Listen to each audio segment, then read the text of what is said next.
নমস্কার বন্ধুরা, আশা করি আপনারা সবাই ভালো আছেন।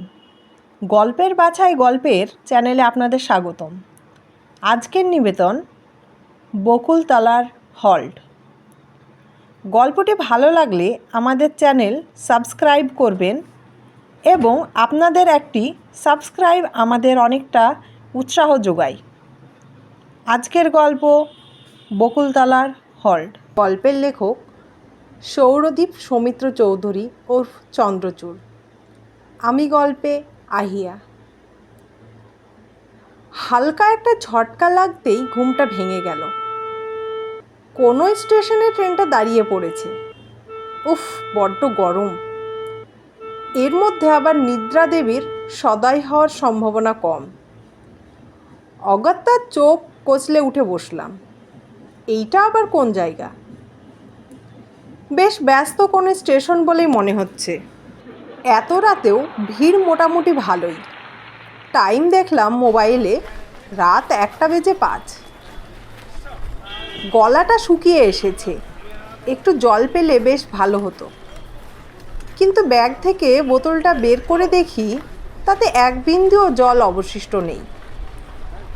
জানালার ঠিক সামনেই পানীয় জলের একটা কল চোখে পড়ল। বোতলটা নিয়ে চটপট নেমে পড়লাম প্ল্যাটফর্মে। মনে হয় কিছুক্ষণ আগেই এই অঞ্চলে বৃষ্টি পড়েছে। গোটা প্ল্যাটফর্ম এখনও জবজবে ভিজে। আরেকটু হলেই পা হড়কে যাচ্ছিল। সাবধানে টাল সামলে ট্রেন থেকে নামলাম। আকাশ এখনও গাঢ় কালো মেঘে ঢাকা। যে কোনো মুহূর্তে আবার আকাশ ভেঙে বৃষ্টি নামতে পারে। যাই, তাড়াতাড়ি বোতলটা ভরে নিই। কল থেকে সুতোর মতো জল পড়ছে। সামান্য 2 লিটারের একখানা বোতল ভরতেই যেন পেরিয়ে যাচ্ছে এক যুগ সময়। কিন্তু বোতলটা ভরে পিছনে ঘুরতেই মাথায় বজ্রপাত হলো। ট্রেনটা স্টেশন ছেড়ে একটু একটু করে এগোতে শুরু করেছে। এক হাতে কোনো মতে বোতলটা সামলে দৌড় দিলাম ট্রেনের দিকে। তবে বাদ সারল এই বৃষ্টি স্নাত প্ল্যাটফর্ম। তাড়াতাড়ি ছুটতে গিয়ে পাটা গেল পিছলে। অতগুলো লোকের সামনে 2-3টে ডিগবাজি খেয়ে মাটিতে মুখ থুবড়ে পড়লাম। মাথা তুলে দেখি ট্রেনের শেষ বগির লাল আলোটা আমাকে ভেঙচি কেটে ক্রমশ রাতের অন্ধকারে মিলিয়ে যাচ্ছে। এত ভারী যন্ত্রণায় পড়া গেল। ট্রেনে আমার সমস্ত লাগেজ পড়ে আছে। কি করি এখন? একবার স্টেশন মাস্টারের সঙ্গে কথা বলে দেখব। উফ, যত সব উটকো আপদগুলো দেখছি আমার কপালেই এসে জোটে। তবে আসল ধাক্কাটা মনে হয় এখনো খাওয়া বাকি ছিল। হাত পা ছেড়ে উঠে দাঁড়াতেই বাকরুদ্ধ হয়ে গেলাম। এইটা আমি কোথায় দাঁড়িয়ে আছি? কিছুক্ষণ আগেই তো যথেষ্ট লোকজন ছিল। কোথায় গেল তারা সবাই? প্ল্যাটফর্মের এপার থেকে ওপার সম্পূর্ণ জনমানব শূন্য। আমি একাই এখানে ভূতের মতো দাঁড়িয়ে আছি। এতগুলো লোক সব কর্পূরের মতো উবে গেল নাকি? এছাড়া আমার একটা জিনিস স্পষ্ট মনে আছে, স্টেশনে প্রায় 5-6টা প্ল্যাটফর্ম ছিল। এখন শুধুমাত্র 2টো, একটা আপ লাইন আর একটা ডাউন। স্টেশন চত্বরের ঝলমলে টিউবলাইটগুলো উধাও। এখন তার জায়গায় টিমটিম করে জ্বলছে ল্যাম্প, পোস্টে টাঙানো কেরোসিনের বাতি। তাতে কাজের কাজ তো কিছুই হচ্ছে না, উল্টে সৃষ্টি হচ্ছে এক অদ্ভুতুড়ে হলুদ আলো এবং আঁধারি। এক নিমেষে আকাশের মেঘও সরে গেল। এই আকাশ একদম পরিষ্কার। সেখানে আবার সুন্দর এক ফালি নীল চাঁদও উঠেছে। অমন উজ্জ্বল চাঁদ আমি জীবনে দেখিনি। ঠিক যেন কোনো অদৃশ্য পুরুষ এক বৃহৎ রূপালী ঘড়ার থেকে পৃথিবীর বুকে জ্যোৎস্নার নির্মল ধারা ঢেলে চলেছে। সেই গলিত জ্যোৎস্না আকাশ থেকে ঝরে পড়ছে আমার গায়ে, শীতল চাঁদিনী ভিজিয়ে দিচ্ছে আমার সর্বাঙ্গ। ধপ করে একটা পাথরের বেঞ্চিতে শরীরটা এলিয়ে দিলাম। কি হলো ব্যাপারটা? মাটিতে পড়ে গিয়ে মাথায় চোট পেলাম বুঝি? এমন ধারা মতিভ্রম তো হওয়ার কথা নয়। সদ্য ভরা বোতলটা থেকে জল নিয়ে চোখে মুখে ছেটালাম। না, সবই তো ঠিকই দেখছি। আমার চোখের সামনে অন্ধকারাচ্ছন্ন ২ নম্বর প্ল্যাটফর্মটা একাকী পড়ে আছে। মোবাইল বের করে আরেকবার সময়টা দেখলাম। 1:05। স্ট্রেঞ্জ, এতক্ষণ ধরে প্ল্যাটফর্মে দাঁড়িয়ে আছি, অথচ সময়টা 1 মিনিটও এগোয়নি। ফোনটাও বিগড়ালো নাকি? নেটওয়ার্ক তো একদম শূন্য। কোন কুক্ষণে যে বোনের বিয়েতে যোগ দেওয়ার জন্য বেরিয়েছিলাম। পকেট থেকে সিগারেটের প্যাকেটটা বের করে একটা সিগারেট ধরালাম। কয়েকটা লম্বা টান দিতেই মাথাটা কিঞ্চিত হালকা বোধ হলো। বেঞ্চে মাথা হেলিয়ে নিজের পরবর্তী পদক্ষেপ কি হবে সেইটা নিয়ে চিন্তা ভাবনা করছিলাম। ঠিক তখনই ট্রেনের হর্নে চমক ভাঙল। কেমন অদ্ভুত সে হর্নের ধ্বনি, ঠিক যেন শীষ দেওয়ার মতো এক তীক্ষ্ণ আওয়াজ। দূরে ইঞ্জিনের আলো দেখতে পাচ্ছি। কাছে এলো ট্রেনটা এক মালগাড়ি। কিন্তু ইঞ্জিনটা কীরকম? ডিজেল বা ইলেকট্রিক ইঞ্জিন নয়, এইটা তো সেই আদ্যিকালের স্টিম লোকোমেটিভ। এই রুটে যে আজও স্টিম ইঞ্জিন চলে তা তো আমি জানতাম না। এক রাশ কুচকুচে কালো ধোঁয়া এবং কয়লার মিহি গুঁড়ো ছড়িয়ে আমাকে পিছনে ফেলে এগিয়ে গেল ইঞ্জিনটা। মিনিট 5 দাঁড়িয়ে কয়লা বোঝাই করা মালগাড়িটা আবার ঘটাং ঘটাং শব্দ তুলে স্টেশন থেকে বিদায় নিল। না, এভাবে নিশ্চেষ্ট হয়ে বসে থাকলে চলবে না। একবার স্টেশন মাস্টারের সাথে কথা বলতেই হবে। এভাবে নিস্তেজ হয়ে বসে থাকলে চলবে না।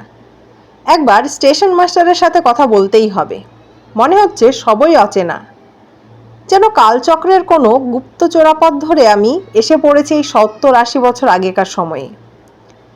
বেঞ্চ ছেড়ে উঠে যাব, তখনই প্ল্যাটফর্মের অপর প্রান্ত থেকে একটা ক্ষীণ সবুজ আলো চোখে পড়ল। রেলের পোশাক পরা 2 জন লোক হাতে সিগন্যাল বাতি দুলিয়ে আমার দিকে হেঁটে আসছে। একজন বেশ লম্বা এবং ফর্সা, আর আরেকজন কিছুটা বেঁটে এবং রোগা।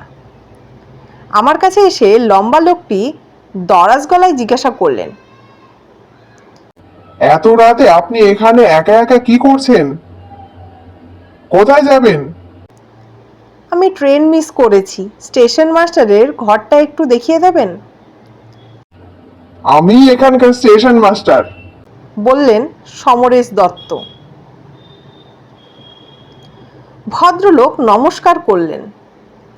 আর এই হলো এখানকার পয়েন্টসম্যান মনোহর। আজ রাতের শেষ মালগাড়িটা পাশ করিয়ে আমরা কোয়ার্টারে ফিরছি। আমিও দুজনকে প্রতি নমস্কার করে জিজ্ঞাসা করলাম, আচ্ছা এইখানে কি বৈদ্যুতিক আলো নেই? স্টেশনের ল্যাম্প পোস্টে কেরোসিনের বাতি, আপনাদের হাতেও লণ্ঠন। দুজনে হতভম্বের মতো একবার নিজেদের মধ্যে মুখ চাওয়াচাই করলো। কি বললেন? আগে বৈদ্যুতিক আলো বললেন কি বাবু? খানিকক্ষণ চুপ করে থেকে পয়েন্টসম্যান মনোহর নিচু গলায় বলল, বৃষ্টি পড়লে আকাশে বিদ্যুৎ চমকায় বলে জানতাম, কিন্তু মেঘের বিদ্যুৎ দিয়ে লণ্ঠন জ্বালানো যায় এমন পাগলের প্রলাপ তো কোনো কালে শুনিনি। আমি বুঝেছি আপনি কি বলতে চাইছেন। মাঝখানে ফোড়ন কাটলেন সমরেশবাবু। আপাতত ওইসব বিলাসিতা বড় বড় শহর পর্যন্তই এসেছে, কিন্তু এই গ্রামাঞ্চলে বৈদ্যুতিক আলো আশা করাটা চরম মূর্খামি বটে। হা হা হা হা। নিজেকে একাধারে পাগল আর মূর্খ বললে কার আর মাথায় ঠিক থাকে। আমারও গাপিতে জ্বলে উঠল। তবে এই মুহূর্তে আমি পড়েছি মহাফাপড়ে। এমন দুর্যোগে এই দুজনই আমার কাছে আসার একমাত্র কিরণ। এদের চটালে চলবে না, তার চেয়ে বরং আলোর প্রসঙ্গ বাদ দেওয়াই শ্রেয়। সমরবাবু, জায়গাটার নাম কি? স্টেশন মাস্টার দূরে আঙুল দেখালেন। প্ল্যাটফর্মের এক প্রান্তে লোহার এক হলুদ বোর্ড, তাতে ঘষা ঘষা কালো হরফে স্টেশনের নাম। কেরোসিন বাতি আর জ্যোৎস্নার মিশ্রিত আলোয় অতি কষ্টে পাঠ করলাম নামটা, বকুলডাঙ্গা হল্ট। তা মাস্টার মশাইয়ের কোথায় যাওয়া হচ্ছিল শুনি? সমরেশবাবু আবার প্রশ্ন ছুড়লেন আমাকে উদ্দেশ্য করে। আর কি একটা বলছিলেন, ট্রেন মিস করেছেন না কি যেন। আমি বললাম, হ্যাঁ, আমি যাচ্ছিলাম হাওড়া আমার বোনের বিয়ে অ্যাটেন্ড করার জন্য। বোতলে জল ভরতে নেমেছিলাম এখানে, কিন্তু দুর্ভাগ্যবশত গাড়িটা ছেড়ে দেয়। আমার অনেক লাগেজ ওই ট্রেনেই রয়ে গেছে। দেখুন না যদি সেগুলো কোনোভাবে উদ্ধার করা যায়। পৌর স্টেশন মাস্টার খানিকক্ষণ মাথা নিচু করে কি একটা ভাবলেন। দেখুন, এত রাতে তো আমার পক্ষে কিছু করা সম্ভব নয়। কাল সকালে এসে আমি না হয় দেখবো হাওড়া স্টেশনের মাস্টারকে একখানা টেলিগ্রাম পাঠিয়ে কোনো ম্যানেজ করা যায় কিনা। টেলিগ্রাম কেন? আপনাদের কাছে মোবাইল নেই বুঝি? একবার ওনাকে মোবাইলে সব কিছু জানিয়ে দিলেই তো হয়। মোবাইল? সেটা আবার কি? স্টেশন মাস্টার বলে চিৎকার করে উঠলেন। আমি বললাম, মোবাইল মানে মোবাইল, আরে মোবাইল ফোন। দুজনে আবার কিং কর্তব্য বিমূঢ় চোখে আমার দিকে তাকালো। স্টেশন মাস্টার বললেন, মশাই কি নেশা টেশা করেন নাকি? না মানে? ধুর তোর, আমাকে দেখে আপনাদের নেশাখোর মনে হয় নাকি? আমি একটা পড়েছি সমস্যায়, কোথায় আপনি সেটা নিরসন করবেন তা না। আমি বলে উঠলাম। স্টেশন মাস্টার বললেন, ও বুঝেছি বুঝেছি, চিন্তা নেই, আজ রাতটা আপনি আমার ঘরেই কাটিয়ে দিন। ওখানে গ্যাংম্যান হরিয়া আছে, ভারী মজার মানুষ। ভোরের আলো ফুটতে আর বড় জোর 3-4 ঘন্টা বাকি। এইটুকু সময় দিব্যি হরিয়ার সঙ্গে গল্প করে কাটিয়ে দিন। তারপর সকালে আমি এসে কিছু একটা ব্যবস্থা করছি। প্ল্যাটফর্মে মুখ থুবড়ে পড়ে যাওয়ার পর চোখের সামনে সমস্ত দৃশ্য এক লহমায় পাল্টে গেছে, এই কথাটা আর স্টেশন মাস্টারের কাছে ভাঙালাম না। বৈদ্যুতিক আলো আর মোবাইল ফোনের কথা শুনে এরা আমার মানসিক ভারসাম্য সম্পর্কে ইতিমধ্যেই যথেষ্ট সন্দিহান হয়ে পড়েছে। এরপর এই সব গাল গল্প শুনলে এরা দুজন মিলে নির্ঘাত আমাকে কোনো রাঁচিগামী ট্রেনে তুলে দেবে। আরে কি হলো মশাই, কি এত আকাশ কুসুম ভাবছেন? আসুন আমাদের সঙ্গে, রাতটা আমাদের ঘরেই কাটাবেন, বললেন স্টেশন মাস্টার। কিছুক্ষণ পর ওদের ঘরে মোটামুটি পৌঁছলাম। টালি দেওয়া সিমসাম ঘর, কোনায় একজন লোক আপাদমস্তক চাদর মুড়ি দিয়ে বসে আছে। কুলুঙ্গির ওপর মিটমিট করে জ্বলতে থাকা কুপির আলোয় মুখটা স্পষ্ট বোঝা যাচ্ছে না। হরিয়া, সমরেশবাবুকে উদ্দেশ্য করে হাঁক পারলেন। বাবু সাহেব, আজ রাত यही रुकेंगे, इनका ध्यान रखना। চাদর মুড়ি দেওয়া লোকটা ইতিবাচক মাথা নাড়ল। সমরেশবাবু আর মনোহর বিদায় নিলেন। আমিও ঘরের একপাশে রাখা কাঠের প্যাটরার ওপর বেশ গুছিয়ে বসলাম। বাবু কি কোনো ঝামেলায় পড়েছে? হরিয়ার গলা শুনে বুকটা ছ্যাত করে উঠল। এমন কর্কশ স্বর জীবনেও কখনো শুনিনি, যেন আস্ত একখানা স্টিম ইঞ্জিন গলায় পুরে রেখেছে। বললেন, না তো বাবু, কোনো ঝামেলা হয়েছে কি? খানিক ইতস্তত করে ওকে সমস্ত ঘটনা প্রথম থেকে খুলে বললাম। কিছুক্ষণ চুপ করে থেকে হরিয়া বলল, আপনি চিন্তা করবেন না, স্টেশন বাবু বহুত কাম আদমি আছে, কিছু একটা উপায় জরুর বের করবেন। কথায় কথায় জানলাম হরিয়ার ভিটে বিহারের পূর্ণিয়া জেলায়। পেটের দায়ে 20 বছর পূর্বে এসেছিল এই বঙ্গদেশে। স্ত্রী এবং 3 ছেলে মেয়ে আজও পূর্ণিয়াতেই থাকে। বছরে একবার করে হরিয়া নিজের গ্রামে যায়। এছাড়া ওর সারাটা বছর কাটে এই ছোট্ট হলডে। ছোট্ট স্টেশনে স্টাফ খুবই কম। গ্যাংম্যানের কাজটাও যথেষ্ট দায়িত্বপূর্ণ, তাই বেশি কামাই করা চলে না। সমরেশবাবু ঠিকই বলেছিলেন। কণ্ঠস্বর ভয়াবহ হলেও লোকটা কিন্তু সত্যি ভারী মজার। এতদিনে হিন্দি মেশানো ভাঙাচোরা বাংলা বলতেও শিখে গেছে হরিয়া। আপাত দৃষ্টিতে হরিয়াকে দেখে মোটামুটি বিশ্বাসী বললেই মনে হলো। আসল কথাগুলো কি একে একবার বলে দেখব, তারপর যা হয় কপালে। আমি হরিয়াকে বললাম, আচ্ছা হরিয়া, একখানা কথা তোমাকে বলতে চাই। কথা দাও স্টেশন বাবু বা মনোহরকে সেই কথা বলবে না। হরিয়া বলল, কौन सी बात বাবু? সবকিছু খুলে বললাম হরিয়াকে। পা পিছলে পড়ে যাওয়ার পর থেকে যা যা ঘটেছে সব। হরিয়া নীরবে পুরোটা শুনল। অন্ধকারে মুখটা পরিষ্কার ঠাওর না হলেও কুপিপাতের স্নান আলোয় বুঝলাম লোকটা ঠোঁট বেঁকিয়ে অল্প হাসলো। ये বকুলডাঙ্গা হাট হে বাবু, ইহা এমন আরো বহুত জিনিস দেখতে পাবেন। দেখছেন না, রাতে এই হরিয়া মাহাতো ছাড়া স্টেশনে एक भी आदमी नहीं, एक भिखारी तक नहीं। সাদেই কি স্টেশন বাবু আর মনে হয় রাতের আখরি মালগাড়ি পার করিয়ে এখান থেকে চম্পট দেন। এই সময় ইহা কুত্তা বিল্লেও ঘরে না, ইনসান তো দূর কি বাত। কেন? আমি ঢোক গিললাম। কোনো ভয়টাই আছে নাকি? ভয়? হ্যাঁ, ভয়ই বলতে পারেন।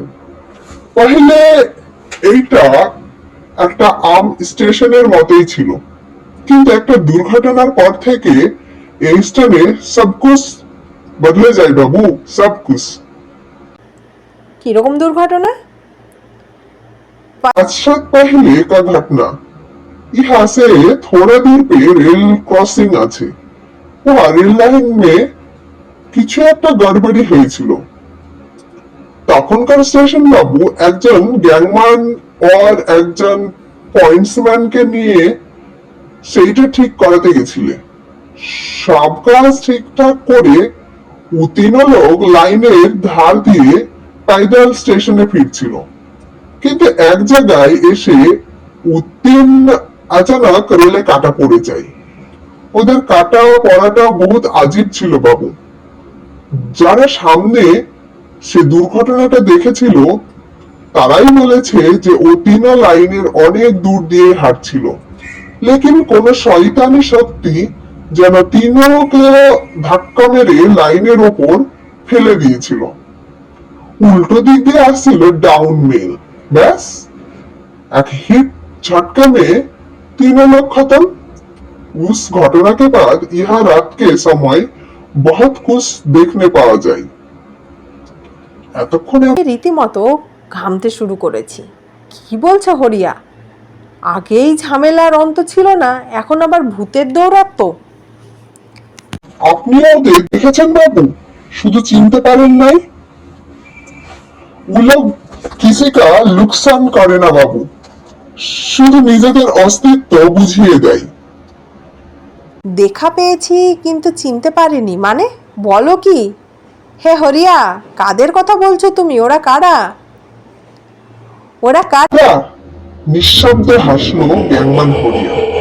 ওরা হলো সমরেশ বাবু, মনোহর আর হরিয়া মাহাতো।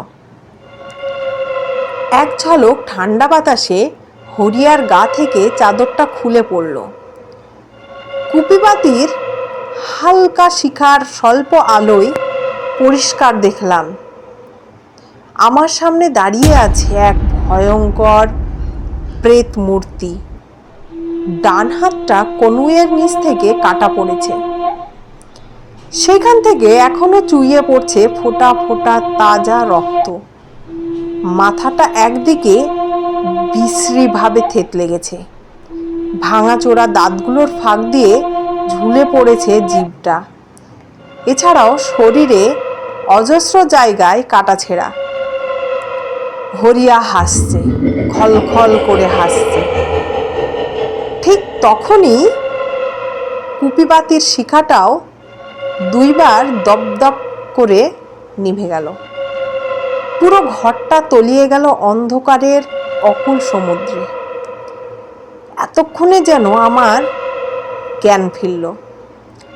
গা ঝাড়া দিয়ে এক লাফে বেরিয়ে এলাম ঘর থেকে। তারপরে কোনো দিকে না তাকিয়ে অন্ধের মতো ছুট লাগালাম। পিছন থেকে তখনও ভেসে আসছে হরিয়ার কণ্ঠ। এখন যেন ওর গলাটা আরো কয়েক গুণ বেশি কর্কশ শোনাচ্ছে। भागने से कुछ नहीं होगा, स्टेशन बाबू जिंदा नहीं बच पाया, न मनोहर नहीं मैं, यहाँ से कोई जिंदा बच के नहीं जाता बाबू, तुम ही नहीं जाएगा। কতক্ষণ ধরে ওই অচেনা মফস্বলের পথঘাটে পাগলের মতো দৌড়ে বেরিয়েছি, তার খেয়াল নেই। ছুটতে ছুটতে ছুটতে এক জায়গায় এসে ধপ করে মাটিতে বসে পড়লাম। পা দুটো আর সঙ্গ দিচ্ছে না। মনে হয় এর চেয়ে বেশি ছুটলে মুখে রক্ত উঠে মরব। বুকটা হাঁপড়ের মতো উঠানামা করছে, কথা বলার শক্তিটুকু আর নেই। অনতি দূরেই চোখে পড়ল একটা আলো। কোনো মতে ক্লান্ত শরীরটা টেনে হিঁচড়ে নিয়ে চললাম সেই দিকে। আরে এই তো সেই লেভেল ক্রসিং। এখানেও কোনো জনমনুষ্য নেই। এই ক্রসিংয়ের কথাই কি বলছিল হরিয়া? দাঁড়িয়ে দাঁড়িয়ে এইসব সাত পাঁচ ভাবছি, হঠাৎ ঘাড়ে কারো তপ্ত নিঃশ্বাস অনুভব করলাম। কিছু বুঝে ওঠার আগেই পিঠে এসে পড়ল হাতুড়ির মতো এক প্রবল ধাক্কা। টাল সামলাতে না পারলাম না, হুলমুড়িয়ে সোজা গিয়ে পড়লাম রেল লাইনের ওপরে। উঠে বসতেও পারছি না। অদৃশ্য কেউ বুকের ওপরে চেপে বসে জোর করে শুইয়ে রেখেছে আমাকে। শরীরের সমস্ত বল প্রয়োগ করেও সেই বায়বীয় সত্তাকে বুকের ওপর থেকে ঠেলে ফেলা যাচ্ছে না। ঠিক তখন দূর থেকে কানে এলো ট্রেনের হর্ন। মুখে আছড়ে পড়ল ইঞ্জিনের চোখ ধাঁধানো আলো। তুনির্বার গতিতে আমার দিকেই ধেয়ে আসছে একটা মেইল ট্রেন। চোখে মুখে ঠান্ডা জলের ঝাপটা লাগতেই হুঁশ পেল। ভোরের আলো ফুটেছে। আমি বকুলডাঙ্গা স্টেশনের প্ল্যাটফর্মেই পড়ে আছি। পরম যত্নে আমার মাথাটা কোলে নিয়ে বসে আছেন একজন পুরুষ। ভালো করে তার মুখের দিকে তাকাতেই ধর্মড়িয়ে উঠে বসলাম। এ কি বাবা, তুমি? কি রে খোকা, ভেবেছিলি শ্মশানে দাহ করে এসেছিস বলে তোর এই বাপটা চিরকালের জন্য উবে গেছে? তবে যে আমি ক্রসিং রেল লাইন, ট্রেন। তুই ভয়ের চোটেই জ্ঞান হারিয়েছিলি, ফিতুর ডিম কোথাকার। এখনো বুঝতে পারলি না? আরে এখন তো তুই আমাদের জগতে চলে এসেছিস রে। এখানে কেউ ট্রেনে কাটা পড়ে না, আগুন আমাদের পোড়াতে পারে না, তলোয়ার আমাদের কাটতে পারে না।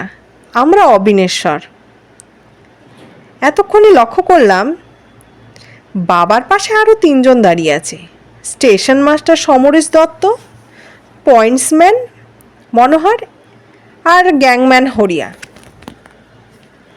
সমরেশবাবু আমার দিকে তাকিয়ে মৃদু হেসে বললেন, আপনি জানেন প্ল্যাটফর্মে পিছলে পড়ার পরেই সমস্ত দৃশ্য কেমনভাবে ভোজবাতির মতো বদলে গেছিল? কিভাবে এক নিমেষে অন্য দুনিয়ায় পৌঁছে গেছিলেন আপনি? আমি উত্তরটা দিচ্ছি, এদিকে আসুন।